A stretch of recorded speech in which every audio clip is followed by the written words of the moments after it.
difficult to do in the United States? I mean, It is. When we go to Europe, we just notice everything's different. The bread's different. It's not in seed oils. They don't spray with folic acid. Yeah. In Europe, they have something called day-old bread. Yeah. You can walk down the street in France and look at a bakery and the bread is half off because it's going to expire that night. Yeah. You can take a loaf of bread out here and set it on the counter and eat it 12 days later. Right. Because it's got some, seed oils in most of them processed. Mm-hmm. So, without just going crazy, the basics of nutrition are the further you get from the soil, the less healthy food becomes. So if it's in a wrapper, if it's processed, if it has colors and, if it has colors in it, most foods are not pink and sky blue and Right. mauve and purple, Right. chartreuse. These are not things we find in nature. And so, eating a whole food diet, obviously grass-fed meats, wild-caught fish, organic fruits, go a long way to improving our health.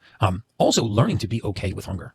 Phenomenal things happen to the human body when you apply these stresses. Remember I said there's a term called hormesis. It means I apply a stress and it responds in a positive way, meaning it does something positive for you. So for example, what happens when you're hungry or you intermittent fast?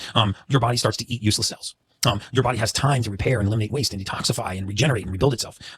So when you're hungry, you are focused, you're alert, right? You're actually significantly more aware. Your short-term recall is actually more acute when you're hungry. And then what we do is, because it's slightly uncomfortable and we don't want to be uncomfortable, we eat at the first pang of hunger and then we divert all that oxygen. It's a comfort again. It's a comfort thing again. We're just stealing from ourselves. We need to place a priority on energy, right? And so if you look at food as whether or not it's going to serve you or steal from you, and you know that certain foods are thieves and they dress up in beautiful suits and pretty cocktail dresses and they're fun colors and they look very enticing, but you're going to let that in to your most important temple and it's going to steal from you. And it happens over and over and over again because we just want that short dopamine thing from that, from that sweet taste. And so we don't ever really get any discipline.